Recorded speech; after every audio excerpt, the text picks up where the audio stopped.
사랑과 전쟁 시리즈 62세 남자 첫날 밤 이후 그의 침묵이 만든 비극 구독과 좋아요 꾹 눌러주세요. 이 영상은 구독자 사연을 바탕으로 각색된 이야기입니다.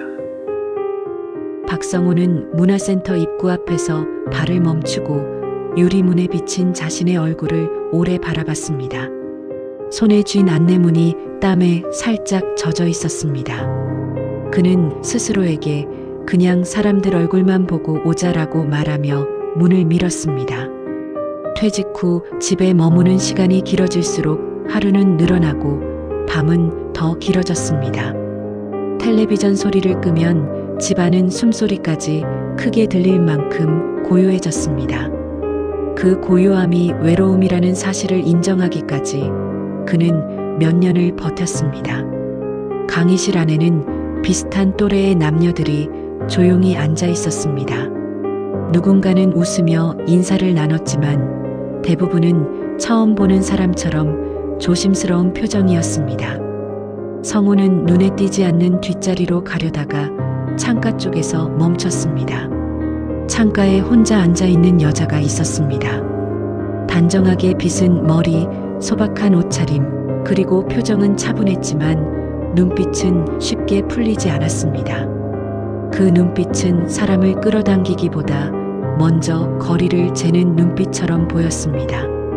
이정희는 창밖을 보다가 고개를 돌렸고 성우와 시선이 딱 마주쳤습니다. 그녀는 웃지 않았습니다.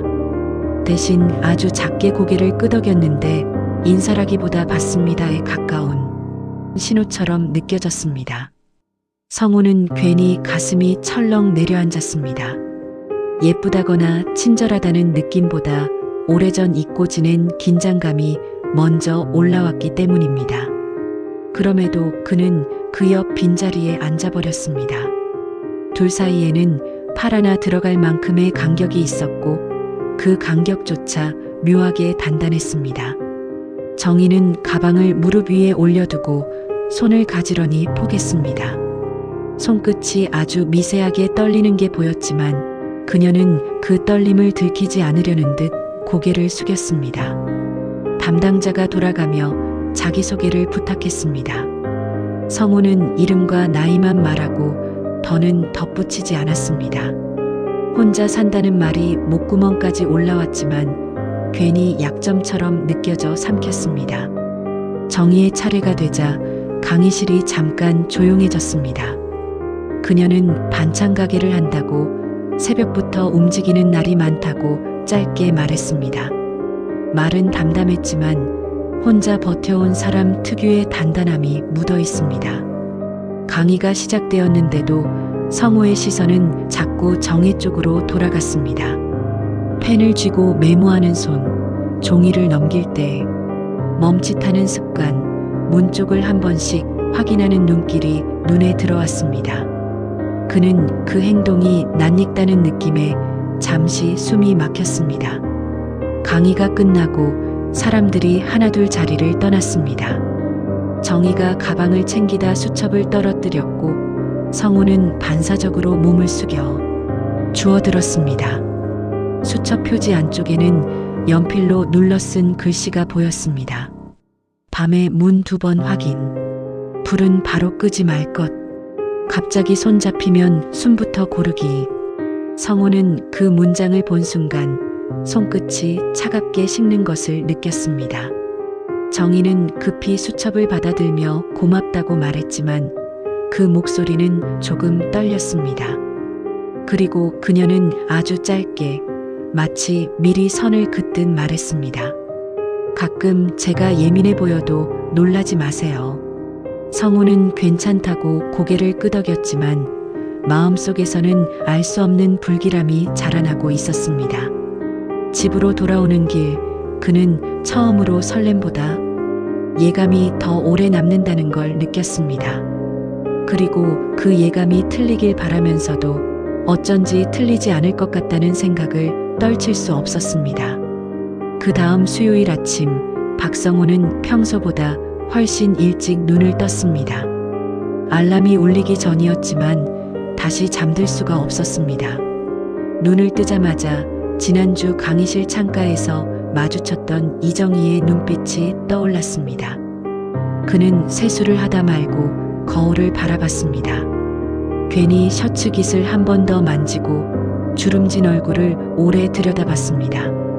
이 나이에 누군가를 의식하고 있다는 사실이 민망하면서도 부정할 수 없었습니다. 문화센터로 향하는 발걸음은 지난주보다 무거웠습니다.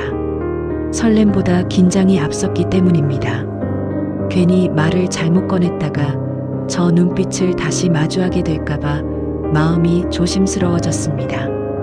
강의실 문을 열자 이미 사람들이 몇 자리 앉아 있었습니다. 성우는 무심한 척 주변을 훑다가 창가를 확인했습니다. 정희는 지난주와 같은 자리에 앉아 있었습니다. 그녀는 성우를 보자 잠시 시선을 올렸다가 곧 다시 내렸습니다.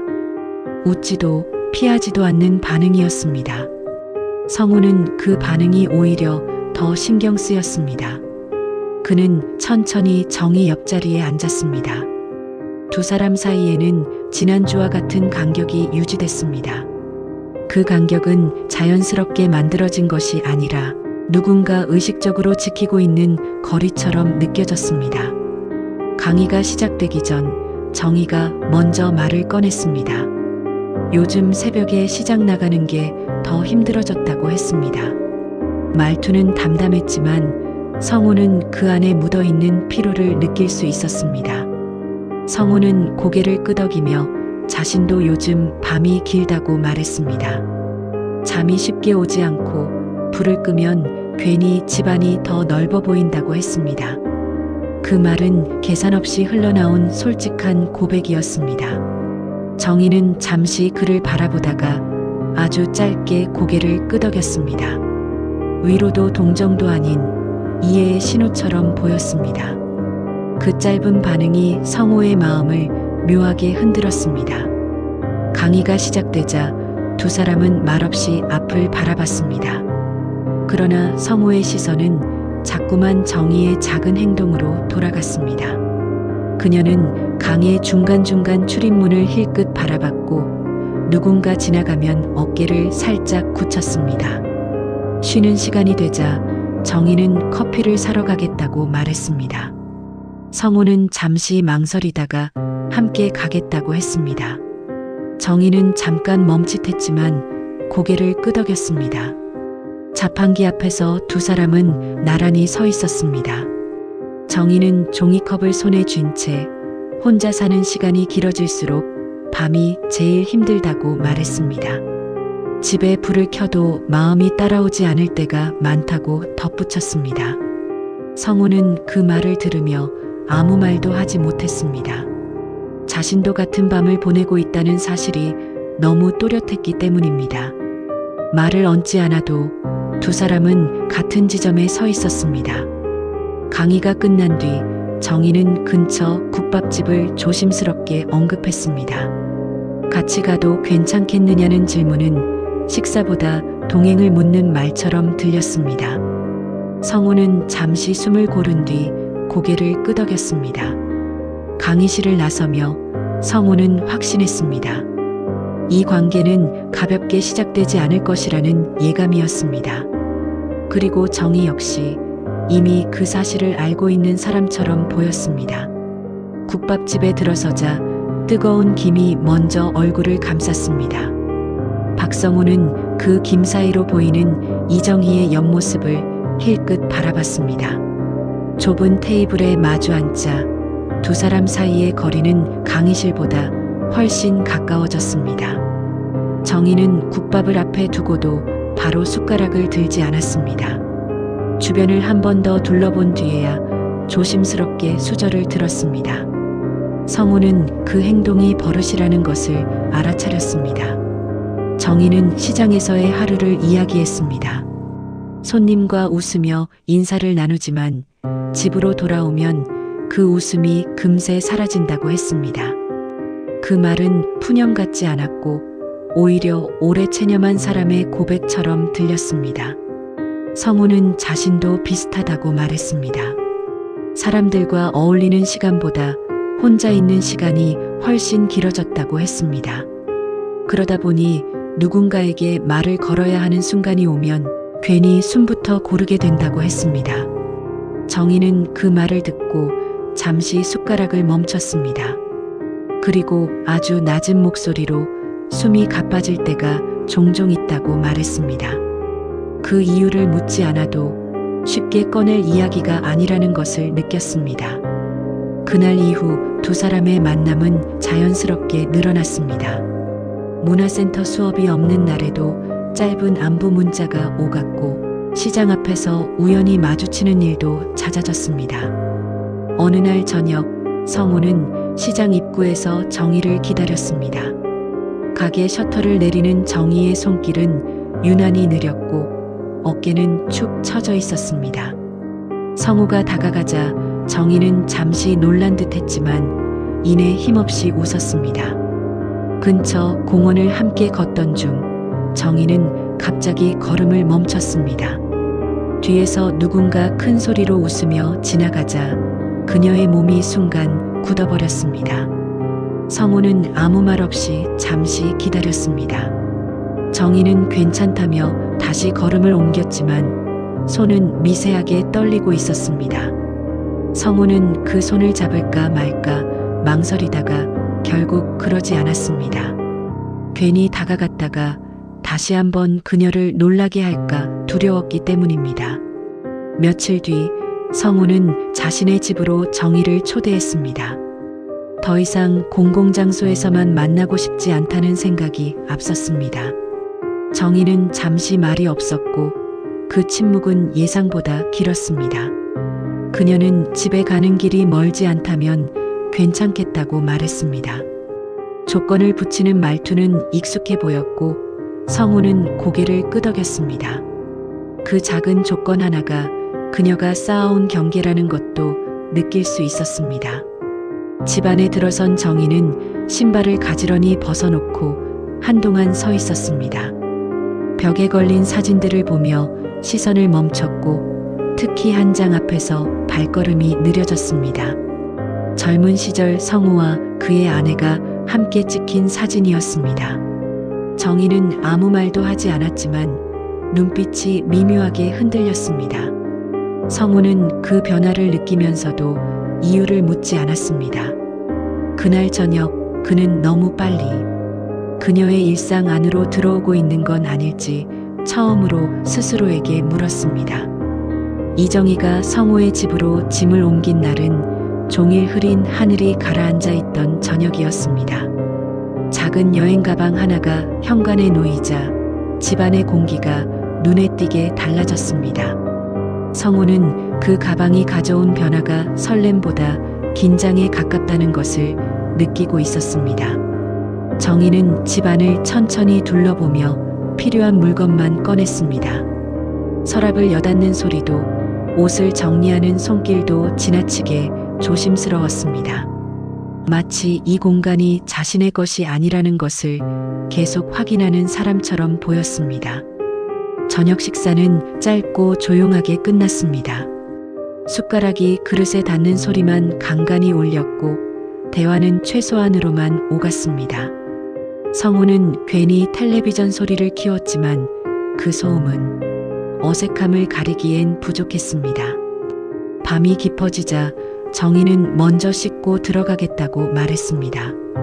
그 말투에는 선택이라기보다 마음의 준비를 다지는 결심이 담겨 있었습니다. 성우는 고개를 끄덕이며 아무 말도 덧붙이지 않았습니다. 불이 꺼지고 방 안이 어둠에 잠기자 성우는 옆에 누운 정희의 숨소리를 느꼈습니다. 누군가와 같은 공간에서 밤을 보내는 일이 이렇게 긴장될 줄은 몰랐습니다. 그는 이제 혼자가 아니라는 안도감과 설명하기 어려운 불안을 동시에 느끼고 있었습니다. 잠시 후 성우가 몸을 조금 옮기자 정희의 호흡이 눈에 띄게 빨라졌습니다. 그의 손이 이불 위에서 스쳤을 뿐인데 정희의 몸이 갑자기 굳어버렸습니다. 그녀는 숨을 들이마시려 애썼지만 가슴이 제대로 움직이지 않는 듯 보였습니다. 성우는 즉시 손을 멈췄습니다. 이 순간이 다가오지 않기를 바랐다는 듯 그는 움직이지 않은 채 숨을 죽였습니다. 그러나 정희의 몸은 이미 과거로 되돌아가 있었습니다. 정희의 입에서 낮은 신음 같은 소리가 흘러나왔습니다. 눈을 뜨고 있었지만 시선은 이 방이 아닌 다른 어딘가를 보고 있었습니다. 그녀의 손이 이불을 꽉 움켜쥐었고 손등의 핏줄이 도드라졌습니다. 성우가 이름을 부르려는 순간 정희는 몸을 움츠리며 그를 밀어냈습니다. 그 힘은 예상보다 컸고 공포에 가까운 감정이 그대로 전해졌습니다. 그녀는 아니오라는 말을 거의 숨처럼 내뱉었습니다. 방 안에는 짧은 침묵이 떨어졌습니다. 성우는 그 침묵 속에서 자신이 무엇을 잘못했는지보다 무엇을 건드렸는지를 먼저 느꼈습니다. 잠시 후 정희는 몸을 일으켜 침대 가장자리에 앉았습니다. 어깨가 크게 들썩이며 숨을 고르는 모습은 단순한 놀람이 아님을 분명히 보여주고 있었습니다. 그녀는 괜찮다며 고개를 끄덕였지만 그 말은 자신을 설득하기 위한 말처럼 들렸습니다. 그날 밤 두 사람은 같은 방에 있었지만 서로를 마주하지 않았습니다. 성우는 천장을 바라보며 이 관계가 생각보다 훨씬 깊은 어둠을 안고 있다는 사실을 처음으로 실감했습니다. 그리고 정희는 눈을 감은 채 몸이 기억해버린 과거에서 쉽게 빠져나오지 못하고 있었습니다. 첫날 밤 이후 집안의 공기는 눈에 띄게 달라졌습니다. 같은 공간에 머물고 있었지만 박성우와 이정의 사이에는 말로 설명할 수 없는 간격이 생겨 있었습니다.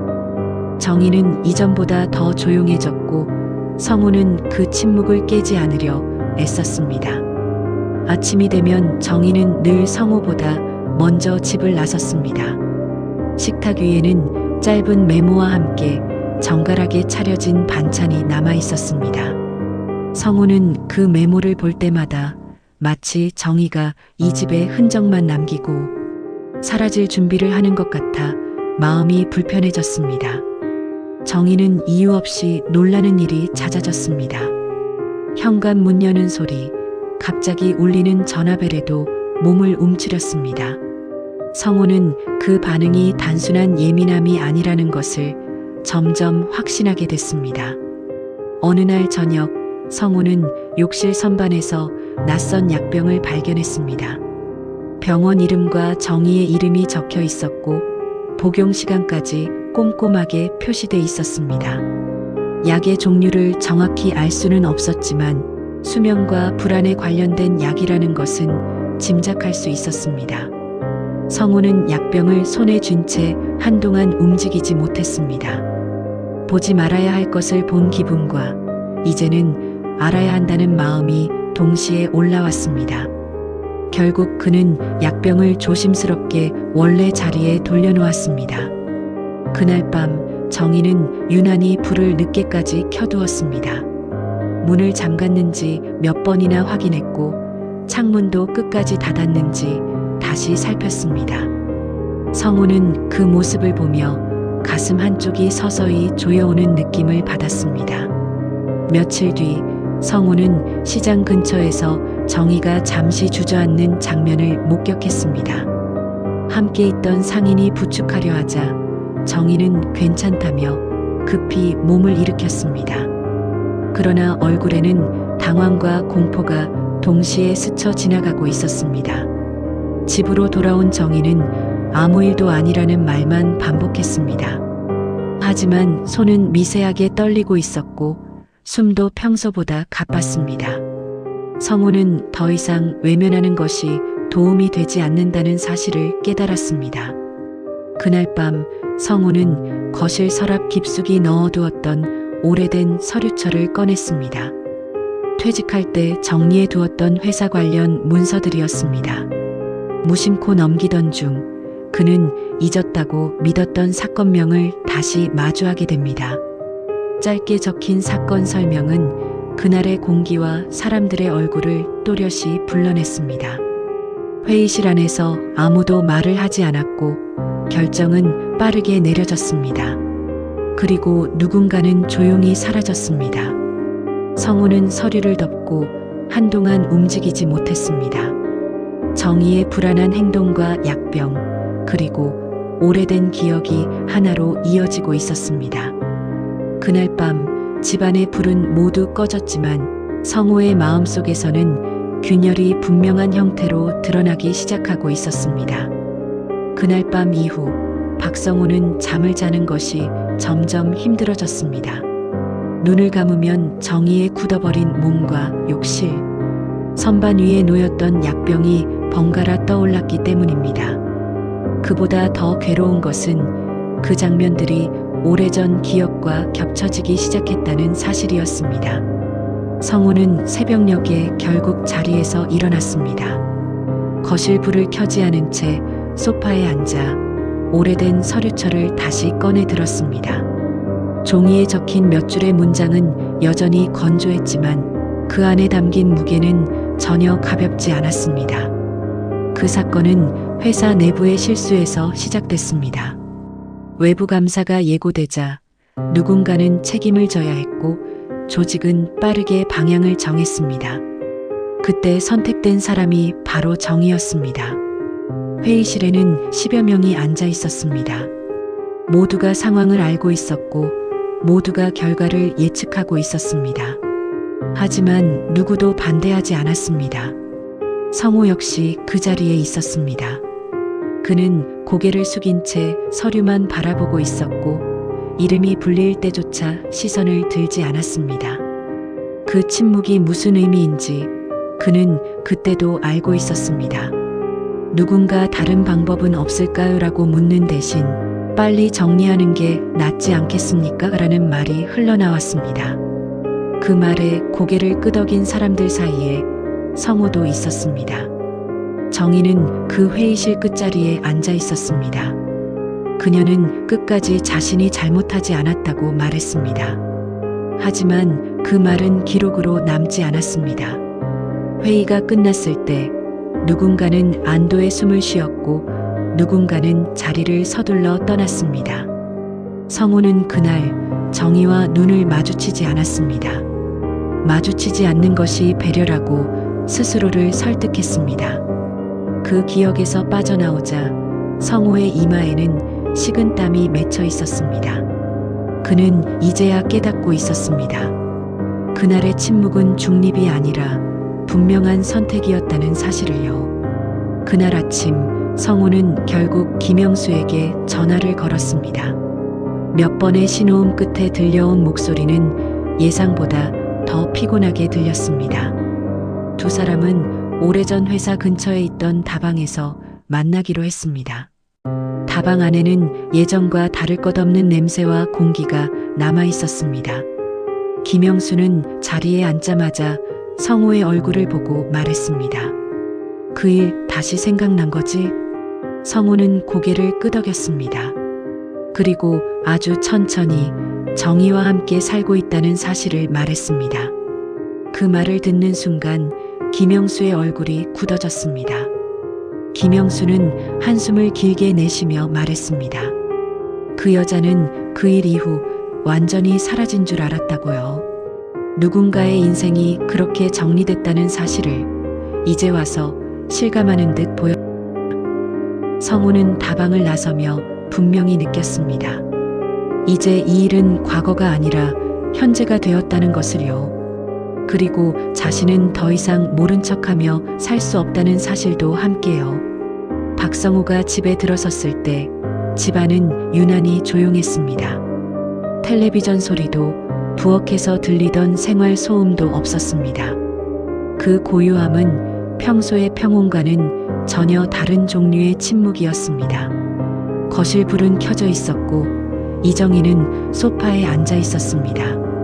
두 손을 무릎 위에 올린 채 등을 곧게 세운 자세였습니다. 마치 누군가를 기다리고 있었다기보다 결심한 순간을 버티고 있는 사람처럼 보였습니다.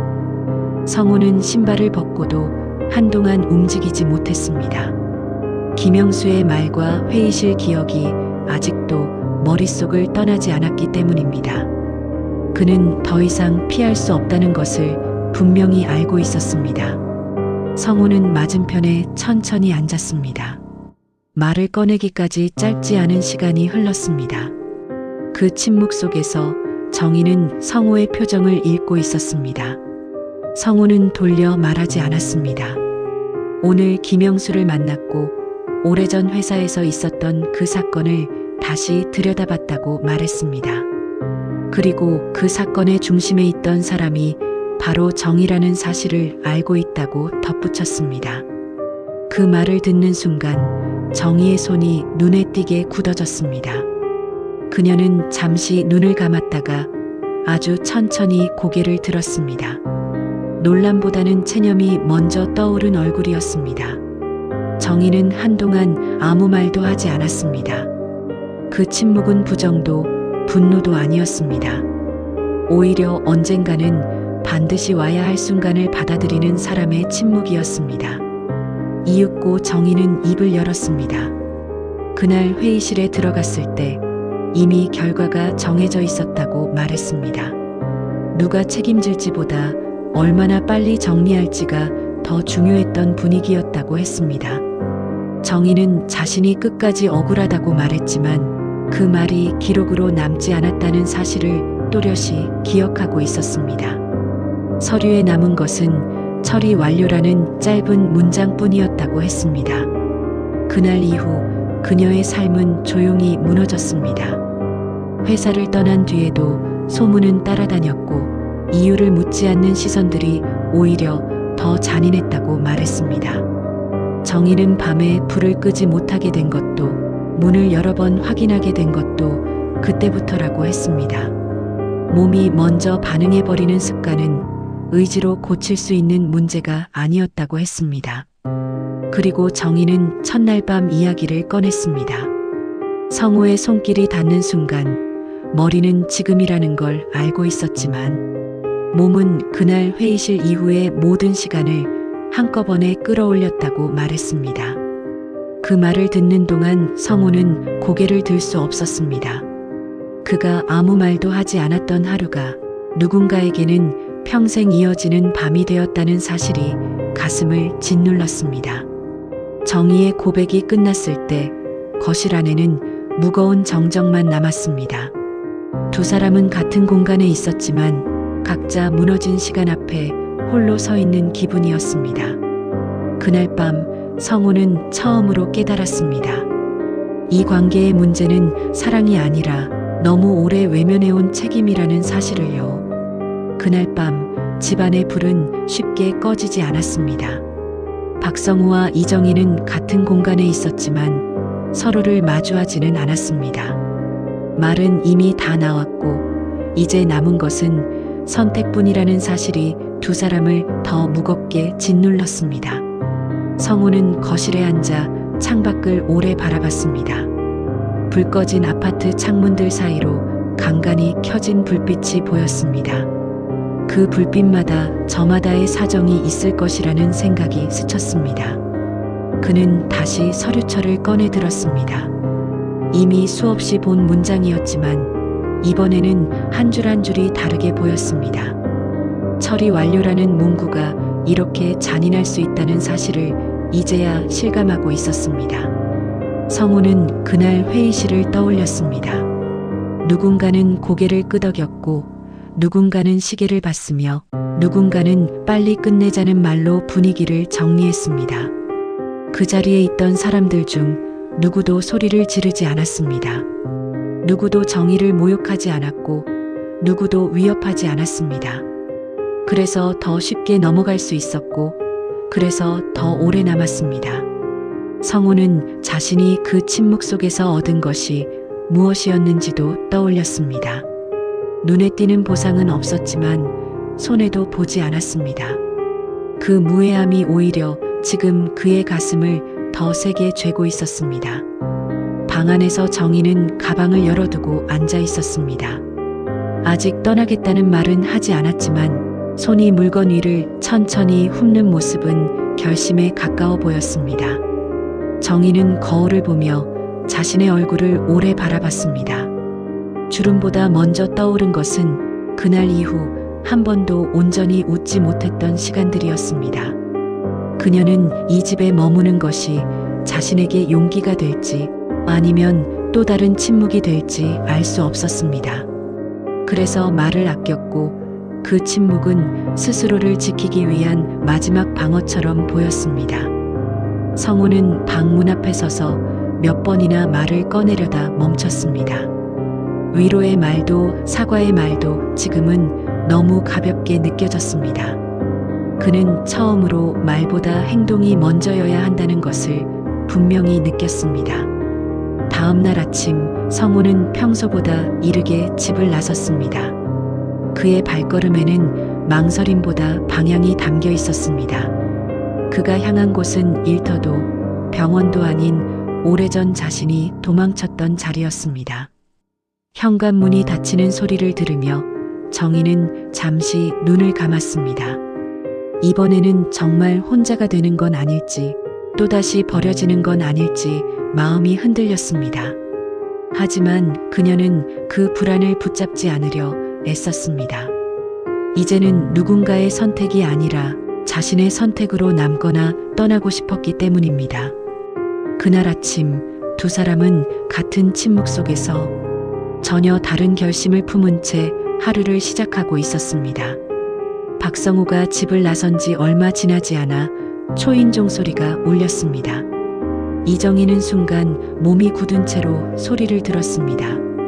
이 시간에 찾아올 사람을 떠올릴 수 없었기 때문입니다. 문을 열자 박성우의 아들 박지훈이 서 있었습니다. 정희는 사진으로만 보았던 얼굴을 바로 알아봤습니다. 예의 바른 인사보다 먼저 지훈의 시선이 집안을 훑고 지나갔습니다. 거실에 놓인 여성용 신발과 가방에서 그의 시선이 멈췄습니다.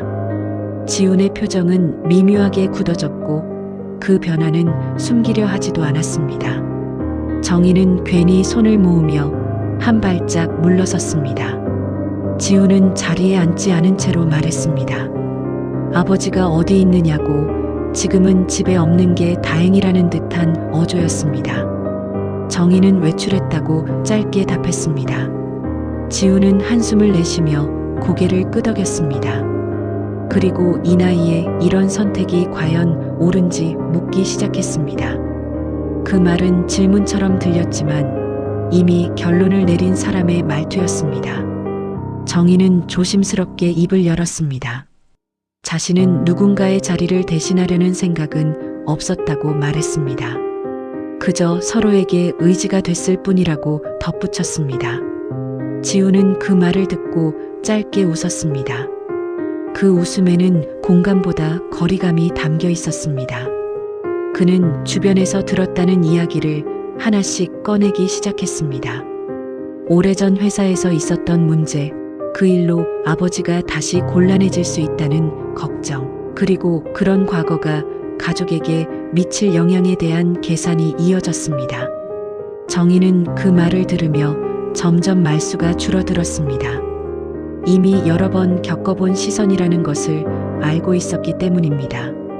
설명해도 믿지 않는 사람 앞에서 말은 늘 상처가 되었습니다. 그때 현관문이 열리는 소리가 들렸습니다. 박성우가 돌아온 것이었습니다. 세 사람 사이의 공기는 단숨에 팽팽하게 굳어졌습니다. 박성우가 집 안으로 들어서자 거실의 공기가 눈에 띄게 무거워졌습니다. 아들 박지훈은 소파 옆에 서 있었고 이정희는 한 발짝 물러선 채 두 사람 사이에 서 있었습니다. 성우는 이 장면을 보는 순간 무슨 이야기가 오갔는지 묻지 않아도 알 수 있었습니다. 지훈은 아버지를 보자마자 말을 이었습니다. 예고 없이 찾아온 이유를 설명하며 이 상황이 얼마나 무모한 선택인지 차분한 척 따져 물었습니다. 그 말투에는 걱정보다 계산이 먼저 깔려 있었습니다. 성우는 가방을 내려놓고도 자리에 앉지 않았습니다. 아들의 말을 끊지도 맞장구를 치지도 않았습니다. 그 침묵은 예전처럼 피하기 위한 침묵이 아니었습니다. 지훈은 점점 말의 속도를 높였습니다. 이 나이에 재혼 이야기가 나오면 주변에서 어떤 말이 나올지, 과거의 일이 다시 드러나면 가족 전체가 어떤 시선을 받게 될지를 조목조목 나열했습니다. 그 말들은 모두 틀린 말은 아니었습니다. 현실적인 이유들이었고 사회에서는 흔히 통용되는 논리였습니다. 그래서 더 잔인하게 들렸습니다. 성우는 천천히 고개를 들었습니다. 그리고 조용히 그러나 분명한 목소리로 말했습니다. 지금까지 그는 늘 가족을 위해 참고 넘어가는 선택을 해왔다고 했습니다. 문제가 생기면 조용히 덮는 것이 어른의 역할이라고 믿었고 그 침묵이 모두를 지키는 방법이라 생각해왔다는 말도 덧붙였습니다. 그러나 그 침묵 속에서 누군가는 완전히 무너졌다고 말했습니다. 성우는 정희 쪽을 잠시 바라봤습니다. 그 시선에는 변명도 연민도 아닌 책임이 담겨 있었습니다. 그리고 다시 아들을 향해 시선을 돌렸습니다. 그는 이제 더 이상 모른 척하지 않겠다고 말했습니다. 과거의 일이 불편하더라도 지금 바로잡지 않으면 평생 도망치게 될 것 같다고 했습니다. 그 선택이 아들의 마음에 들지 않아도 감수하겠다고 덧붙였습니다. 지우는 잠시 말을 잇지 못했습니다. 늘 한 발 물러서던 아버지의 모습이 아니었기 때문입니다. 그의 얼굴에는 당황과 불만이 동시에 떠올랐습니다. 성우는 마지막으로 덧붙였습니다. 이 관계는 도피가 아니라 책임이라고, 그리고 이번에는 침묵으로 빠져나가지 않겠다고 말했습니다. 집안에는 시계 초침 소리만 울렸습니다. 지우는 더 이상 말을 잇지 못한 채 고개를 숙였습니다. 그날 성우는 처음으로 아버지가 아니라 한 사람으로서 선택을 선언하고 있었습니다. 박지훈이 집을 나간 뒤 거실에는 묵직한 정적만 남았습니다. 문이 닫히는 소리는 크지 않았지만 그 여운은 오래도록 공기 속에 머물렀습니다. 박성우는 한동안 그 자리에 서 있다가 천천히 소파에 앉았습니다. 이정희는 아무 말도 하지 않았습니다. 그녀는 이미 여러 번 비슷한 순간을 겪어본 사람처럼 보였습니다. 갈등이 끝난 자리에 남는 침묵이 무엇을 의미하는지도 잘 알고 있는 얼굴이었습니다. 정희는 조용히 방으로 들어가 가방을 꺼냈습니다. 지퍼를 여는 소리조차 조심스러웠고 물건을 하나씩 넣는 손길은 익숙했습니다. 마치 이별을 준비하는 연습을 오래전부터 해온 사람처럼 자연스러웠습니다. 성우는 그 소리를 거실에서 듣고 있었습니다. 말리지도 다가가지도 못한 채 앉아 있었습니다. 그녀가 떠날 거라는 예감이 점점 현실이 되어가고 있었습니다. 정희는 옷을 개며 스스로에게 말하듯 중얼거렸습니다. 항상 이런 식이었다고, 문제가 생기면 자신이 먼저 사라졌다고 말했습니다. 그래야 누군가의 삶이 덜 흔들린다고 믿어왔다는 말도 이어졌습니다. 성우는 그 말을 듣는 순간 자리에서 일어났습니다. 그러나 방문 앞에 서자 다시 멈춰섰습니다. 붙잡는 말이 위로인지 또 다른 부담인지 분간할 수 없었기 때문입니다. 정희는 가방을 닫고 거울 앞에 섰습니다. 얼굴을 한참 바라보다가 나이가 들어서도 여전히 도망치는 자신이 싫다고 말했습니다. 그 말은 자책이었고 동시에 체념이었습니다. 그녀는 조용히 방을 나와 거실로 향했습니다. 가방은 이미 손에 들려 있었고 신발도 가지런히 놓여 있었습니다. 떠날 준비는 끝난 상태였습니다. 성우는 그제야 입을 열었습니다. 어디로 가느냐고 묻지 않았습니다. 대신 이번에도 그렇게 떠나는 것이 정말 정희가 원하는 선택인지 물었습니다. 정희는 잠시 고개를 숙였습니다. 그 질문은 늘 스스로에게도 묻지 않던 질문이었기 때문입니다. 그녀의 손에 쥔 가방 손잡이가 조금 흔들렸습니다. 그날 밤 현관 앞에는 쉽게 다치지 않는 선택이 남아 있었습니다. 떠남이 가장 익숙한 사람과 이제야 붙잡는 법을 배우는 사람이 마주 서 있었습니다. 현관 앞에 선 두 사람 사이로 밤 공기가 천천히 스며들었습니다. 이정희의 손에는 여전히 가방이 들려 있었고 박성호는 한 발짝 떨어진 채 그녀를 바라보고 있었습니다. 붙잡지 않겠다는 태도가 오히려 더 큰 긴장으로 남아 있었습니다. 성호는 조용히 입을 열었습니다. 이번에는 함께 살자거나 버텨보자는 말을 하지 않았습니다. 대신 지금까지 한 번도 제대로 하지 않았던 이야기를 꺼냈습니다. 그는 오래전 회사에서 있었던 그 일을 다시 공식적으로 문제 삼을 생각이라고 말했습니다. 이미 끝난 일로 치부되고 아무도 다시 꺼내지 않으려는 그 사건을 말입니다. 자신이 그때 아무 말도 하지 않았던 사람이었다는 사실을 숨기지 않겠다고 덧붙였습니다. 정희는 그 말을 듣고도 바로 반응하지 않았습니다. 수없이 들어왔던 말들과는 너무 달랐기 때문입니다. 위로나 동정이 아닌 불편한 책임을 말하는 목소리는 익숙하지 않았습니다. 성호는 결과를 약속하지 않았습니다. 사과가 받아들여질지 세상이 달라질지는 알 수 없다고 말했습니다. 다만 도망치지 않고 끝까지 감당하겠다는 선택만은 분명히 했습니다. 정희는 가방 손잡이를 조금 더 꽉 쥐었습니다. 그동안 자신에게 손을 내밀던 사람들은 늘 위로만 했지 자신의 삶을 불편하게 만들 각오는 하지 않았다는 사실이 떠올랐습니다. 그녀는 조심스럽게 물었습니다. 그 선택 때문에 아들과의 관계가 더 멀어질 수도 있는데 괜찮겠느냐고 말했습니다. 성호는 잠시 침묵하다가 고개를 끄덕였습니다. 그는 이제야 처음으로 누군가의 아버지가 아니라 한 사람으로서 선택을 하고 있다고 말했습니다. 그 선택이 존경받지 못해도 괜찮다고 덧붙였습니다. 정희는 한참 동안 아무 말도 하지 않았습니다. 그러다 아주 천천히 가방을 바닥에 내려놓았습니다. 완전히 놓은 것은 아니었지만 떠날 준비만으로 서 있던 자세는 아니었습니다. 그날 밤 두 사람은 어떤 약속도 하지 않았습니다. 함께 살자는 말도 떠나겠다는 말도 꺼내지 않았습니다. 다만 이번에는 침묵으로 도망치지 않겠다는 사실만이 공유되고 있었습니다. 현관불이 꺼진 뒤에도 두 사람의 선택은 아직 끝나지 않았습니다. 그러나 분명한 것은 이제부터의 시간은 과거와 다른 방식으로 흘러가고 있다는 사실이었습니다.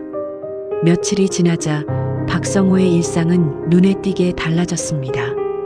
그는 더 이상 집에만 머물지 않았고 매일같이 전화기를 붙잡고 있었습니다. 오래된 번호들을 하나씩 눌러가며 과거를 다시 꺼내는 일을 시작했습니다. 처음 전화를 받은 사람들의 반응은 비슷했습니다. 반가움보다는 당혹, 공감보다는 경계가 먼저 드러났습니다. 왜 이제 와서 그런 이야기를 하느냐는 말이 가장 많이 돌아왔습니다. 성우는 그 질문이 낯설지 않았습니다. 오히려 그 질문이야말로 그동안 모두가 공유해왔던 침묵의 논리라는 생각이 들었습니다. 지금이 아니면 영영 아무도 말하지 않을 것이라는 확신이 더 강해졌습니다. 회사 측과의 첫 접촉은 예상보다 차가웠습니다. 이미 종결된 사안이며 내부적으로 문제없다는 말이 반복됐습니다. 성우는 그 문장이 얼마나 많은 사람을 지워왔는지 떠올렸습니다. 그는 준비해온 자료를 차분히 꺼내 놓았습니다. 회의록 사본, 개인 메모, 그리고 자신의 이름이 찍힌 결제 문서까지 포함돼 있었습니다. 회의실 안의 공기가 미묘하게 변하는 것이 느껴졌습니다. 집으로 돌아온 성우의 얼굴에는 피로가 깊게 남아 있었습니다. 정희는 아무 말 없이 따뜻한 차를 내밀었습니다. 두 사람은 마주 앉았지만 그날의 일을 굳이 묻지 않았습니다. 정희는 성우의 굳은 얼굴을 바라보며 복잡한 감정에 휩싸였습니다. 자신 때문에 누군가의 삶이 더 불편해지는 건 아닐지 두려움이 밀려왔습니다. 동시에 처음으로 누군가가 자신의 과거를 함께 짊어지고 있다는 사실이 마음을 흔들었습니다. 며칠 뒤 정희 역시 세상의 반응을 직접 마주하게 됐습니다. 시장에서 오래된 이야기가 다시 흘러나오기 시작했습니다. 사람들의 시선은 노골적이지 않았지만 예전보다 한층 조심스러워졌습니다. 정희는 그 시선을 피하지 않으려 애썼습니다. 이번에는 도망치지 않겠다고 마음먹었기 때문입니다. 하지만 그 결심이 얼마나 큰 용기를 요구하는지도 동시에 깨닫고 있었습니다. 그날 밤 정희는 혼잣말처럼 말했습니다. 이제는 자신을 문제로 만들지 않겠다고, 사라지는 사람이 아니라 남는 사람이 되겠다고 말입니다. 시간은 모든 것을 해결해 주지는 않았지만 피할 수 없게 만들었습니다. 박성우가 시작한 일은 아직 결론에 이르지 않았고 회사에서도 뚜렷한 답은 내놓지 않았습니다. 사람들은 여전히 불편해했고 누군가는 성우를 귀찮은 사람처럼 대했습니다. 그럼에도 성우의 하루는 이전과 달랐습니다. 아침에 눈을 뜨면 더 이상 도망칠 이유를 찾지 않았고 전화벨이 울려도 피하지 않았습니다. 그는 더 이상 괜찮은 사람으로 남기보다는 불편한 사람으로 서 있기로 선택했습니다. 이정희 역시 달라지고 있었습니다. 시장에서 사람들의 시선을 느끼지 못하는 날은 없었지만 그 시선에 스스로를 숨기지도 않았습니다. 고개를 숙이기보다는 눈을 마주치는 시간이 조금씩 늘어났습니다. 두 사람은 여전히 같은 집에 머물고 있었지만 관계의 이름을 정하지는 않았습니다. 재혼도 약속도 미래에 대한 계획도 쉽게 말하지 않았습니다. 그 대신 오늘을 어떻게 살아낼지에 더 집중했습니다. 어느 늦은 오후 두 사람은 나란히 동네 골목을 걸었습니다. 손을 잡지는 않았지만 발걸음의 속도는 자연스럽게 맞춰져 있었습니다. 그 침묵은 불안이 아니라 서로의 선택을 존중하는 거리였습니다. 성우는 문득 생각했습니다. 예전의 자신이라면 이 나이에 이런 선택을 할 수 있었을까 하고요. 아마 그때의 자신은 편안함을 택했을 것이라는 답이 쉽게 떠올랐습니다. 정희는 하늘을 올려다보며 천천히 숨을 내쉬었습니다. 과거는 여전히 완전히 사라지지 않았지만 이제는 혼자서만 견뎌야 하는 짐이 아니라는 사실을 느끼고 있었습니다. 두 사람의 삶은 드라마처럼 극적으로 변하지 않았습니다. 기적 같은 반전도 모두를 만족시키는 결말도 없었습니다. 다만 한 가지는 분명히 남아 있었습니다. 누군가는 끝까지 도망치지 않았고 누군가는 더 이상 스스로를 지우지 않았다는 사실입니다. 해가 저물 무렵 두 사람은 잠시 걸음을 멈췄습니다. 말없이 같은 풍경을 바라보며 각자의 시간을 돌아보고 있었습니다. 그 순간 두 사람은 같은 질문 앞에 서 있었습니다. 남은 인생을 어떻게 살아갈 것인가? 그리고 어떤 선택을 끝까지 책임지고 살아갈 것인가? 이 이야기를 듣는 누군가에게 두 사람의 인생은 늦은 사랑은 선택일 수 있지만 늦은 책임은 끝까지 감당해야 할 몫입니다. 라는 말을 남깁니다. 이것이 이야기의 주인공이 남긴 인생 수업이었습니다. 여러분의 생각을 댓글로 남겨주세요. 이 이야기는 남의 이야기가 아닐지도 모릅니다. 사랑과 전쟁 시리즈 62세 남자 첫날 밤 이후 그의 침묵이 만든 비극. 구독과 좋아요 꾹 눌러주세요. 이 영상은 구독자 사연을 바탕으로 각색된 이야기입니다.